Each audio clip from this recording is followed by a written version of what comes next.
I'm 23 now and have a car and everything, but when I was 19-ish, I couldn't drive and had to take buses everywhere. One day, I was on the way to meet a friend at the local big mall/cinema because there was some movie we wanted to see that was only showing there. It was a decent distance from where I lived at the time, and the trip involved 3 different bus lines, each about 20 to 25 minutes, with 45 minutes of wait time between. Everything seemed pretty normal at the time. Just a regular ride, listening to music, and trying not to watch people too conspicuously.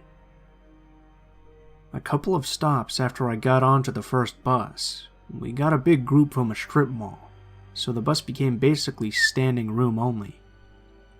I was towards the front, as usual. I like to look out the front windshield. In my area, people don't rely on buses much, and those who do generally only take short trips, so most of the big group cleared out pretty quickly. Except for a woman in the very back. She wasn't looking directly at me, that I could tell, just down at the ground. Really wild, unkempt looking black hair, and a navy blue hoodie. I think anyway. It was a while ago. I didn't pay her much mind at first. Anyway, I got off the bus at the changeover point and walked across the street to the next stop. The bus was late, but I was playing a game on my DS, so the time passed quickly. When it finally arrived, I sat in my usual spot near where I stand in the front and looked around. The woman was on this bus too, a couple of seats forward this time, and rocking back and forth, and that kind of thing. I didn't think it was too weird yet.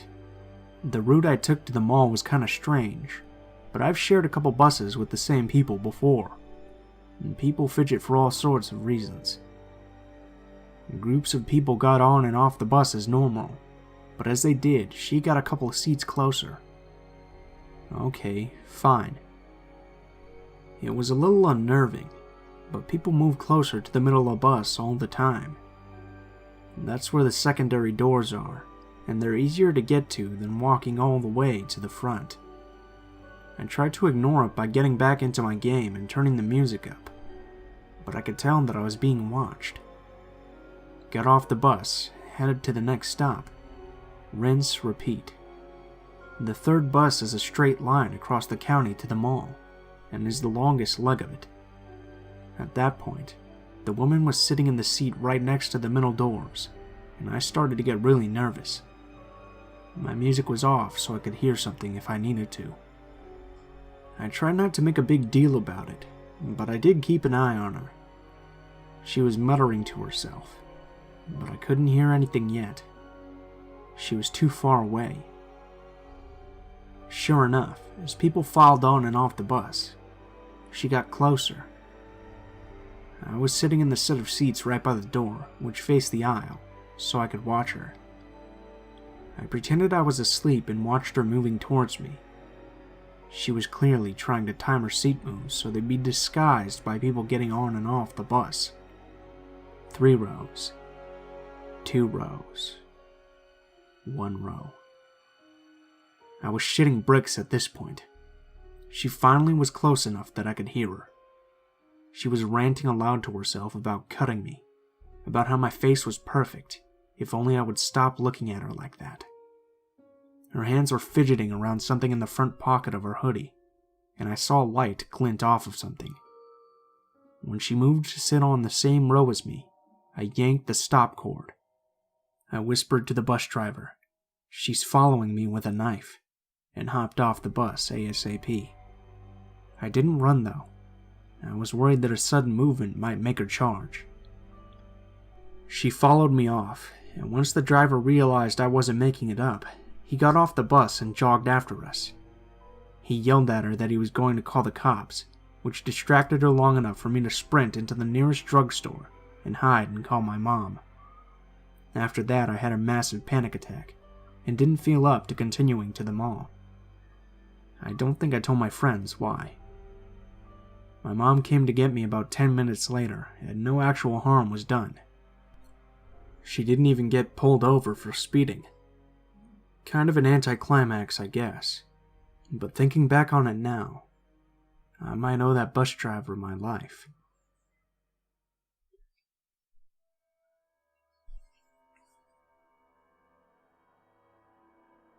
A few years ago, I was leaving my grad school office late around 10 p.m. to catch a bus home.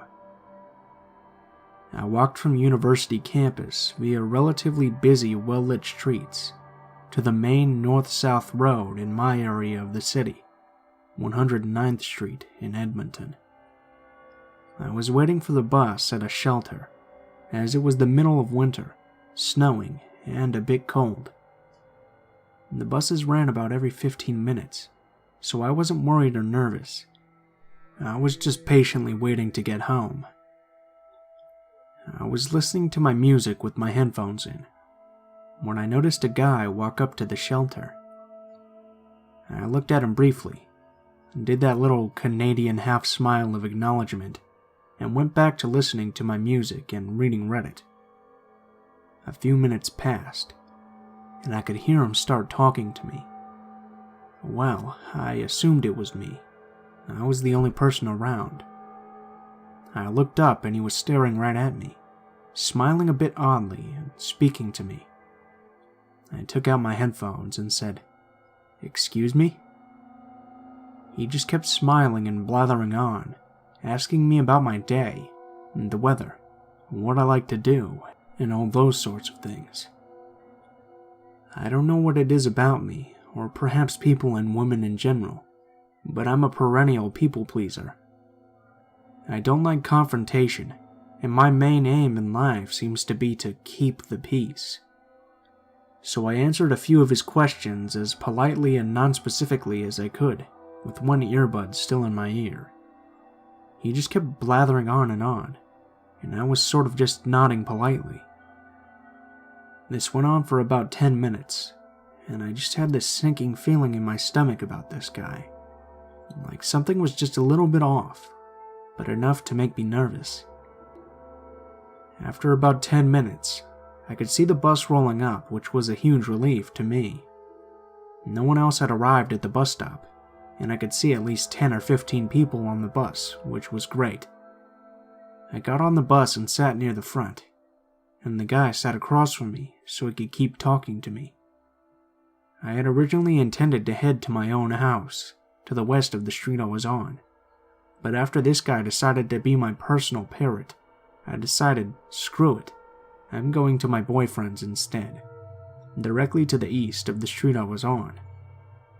I was still getting an uncomfortable feeling from this guy, so I decided I would push the bus stop button a stop early to see what the guy did. The bus came to a stop at my request, and the guy got up. I didn't move. "Isn't this your stop too?" he asked me. And I said, "Whoops, I must have hit the wrong stop." He looked at me and said, "Oh, that's funny. I mix it up too. This isn't my stop either," and sat back down. At this point, I'm pretty freaked out. I hit the bus stop for the next stop, and texted my boyfriend to come and meet me at 109th Street. I got up to leave the bus once it stopped, and the creepy dude followed. I crossed the road and he followed, still talking away at me, still asking me questions. Once I got to the other side of the road, I told him that I had to go and that my boyfriend was meeting me. He looked irritated at the idea of my boyfriend, and tried to walk with me a bit more. But I stopped and told him that I was walking on alone. "Can I have your number?" I panicked and I just froze. I decided to give him almost my phone number. Just the last 4 digits were scrambled. I read it off to him, said goodnight, and started walking away quickly. I had made it maybe 20 steps, and I could hear someone jogging after me. "Hey!"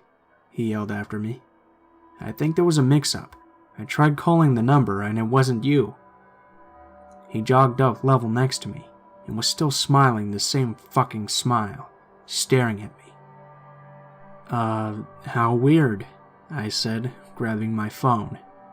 I pretended to check it for a missed call and quickly texted my boyfriend that I was terrified and he needed to get here now. So what's your real number then? He asked. I honestly don't know what I would have done. I think I would have given him my real number. I just had no idea what to do. It was cold. It was winter. And it was dark in this little residential neighborhood I had entered. I knew I couldn't outrun him. Luckily for me, that was when my boyfriend came running up.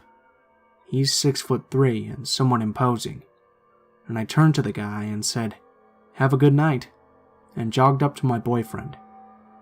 I just launched myself at him. I didn't look back at the creepy dude, but I did tell my boyfriend to please make sure the doors were all locked and the windows all closed before we went to bed that night.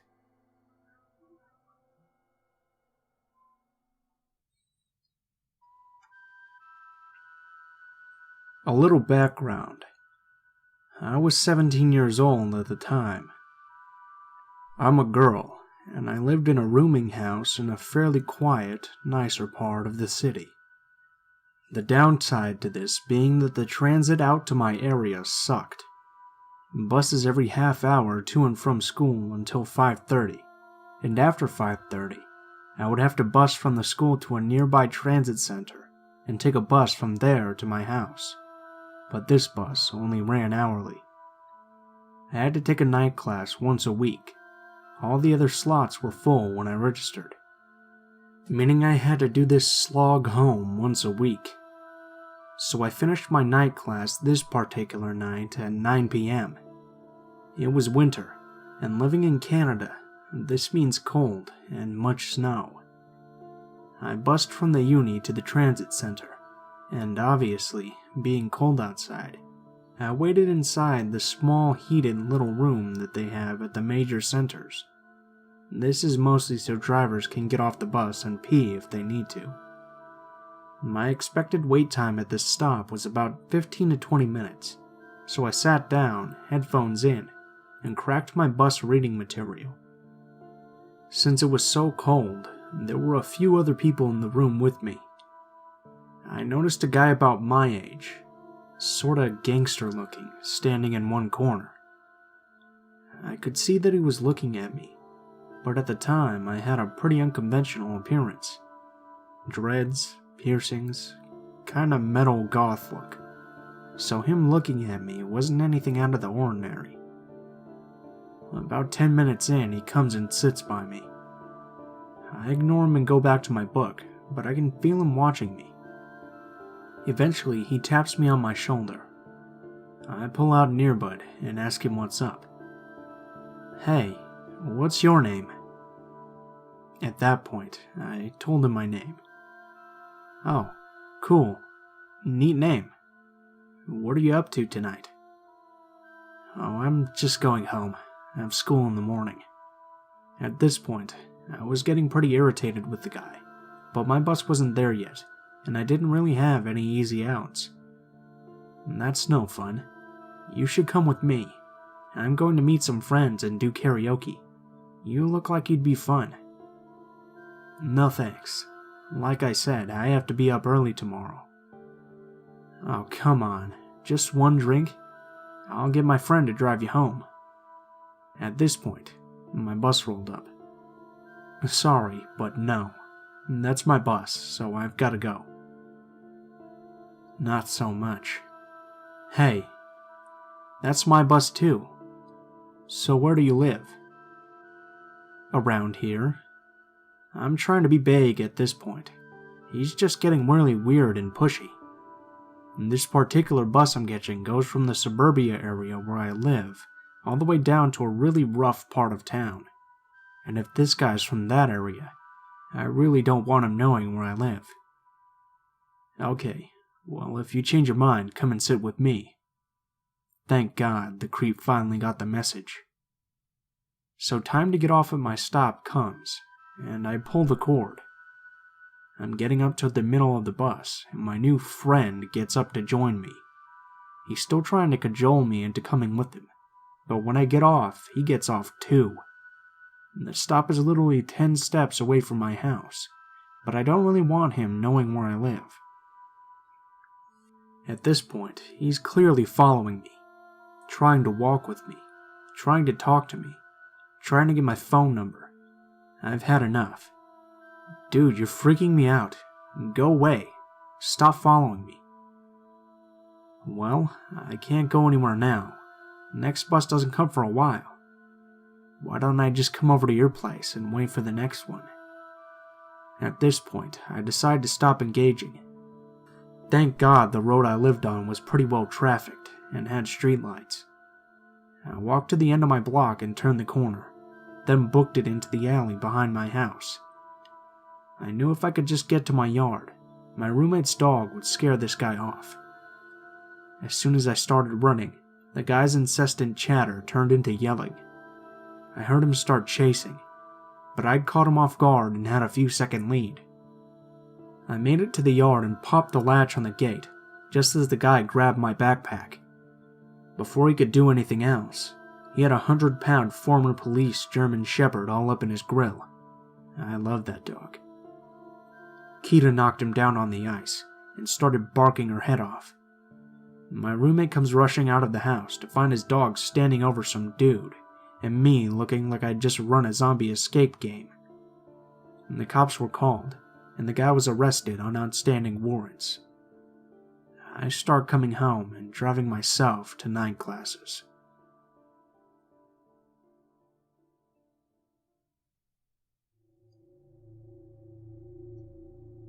This encounter happened to my mom when she was in middle school, early 70s. Her family lived outside of town, so she rode the bus to and from school.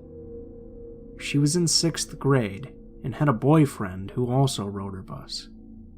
They would sit together and hold hands, but they were never inappropriate with their actions. The bus driver took notice of their relationship and started to make comments to them. He'd ask if they kissed a lot, if they tongued, and even once asked him if he sniffed her underwear. Not knowing what to do, they did their best to ignore him. On the last day of school, the bus route went as usual, except that the bus driver skipped my mom's stop. When he stopped at the next house, several miles away, she tried to get off the bus with that girl. The kids all knew each other pretty well and were friends. The driver stopped her and made her go sit back down. Every stop after that, she'd try to get off the bus, and he'd tell her to go sit back down until she was the last one left. She was already terrified and crying. She has said that she didn't remember if she was praying out loud or not, but she remembers just begging for an idea of how to get away. The bus driver told her to move to the front of the bus right behind his seat.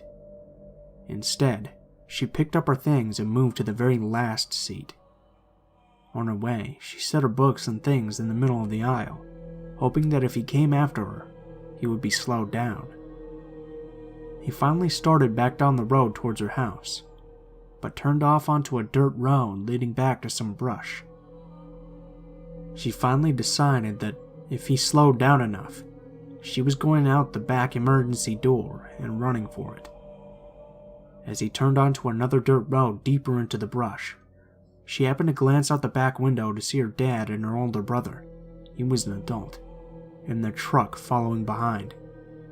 She shouted to the driver, "You better stop this bus right now. That's my dad behind us."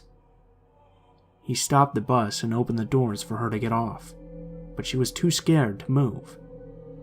Within a few seconds, her dad was on the bus standing right up next to the driver, so that she could walk around behind him.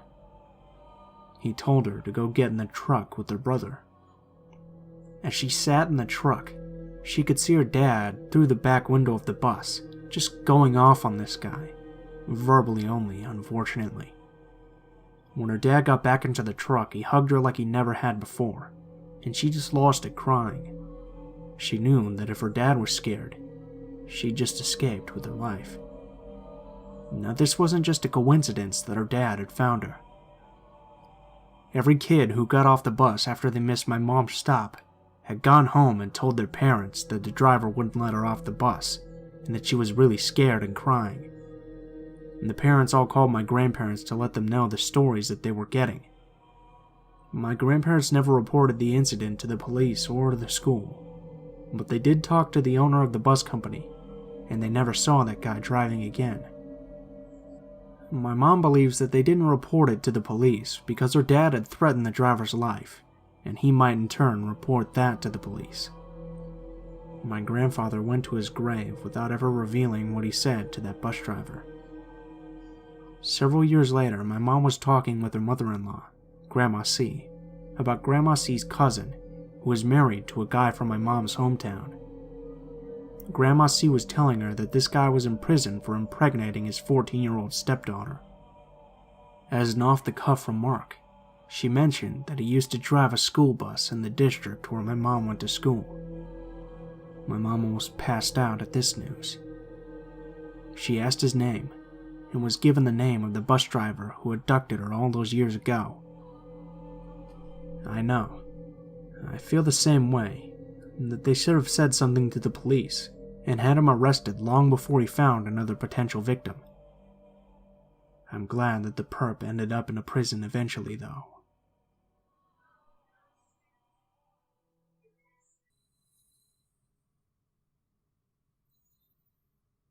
What's up, guys? Blue Spooky here, as always. I just wanted to thank you guys so much for watching, especially if you made it to the end of the video here.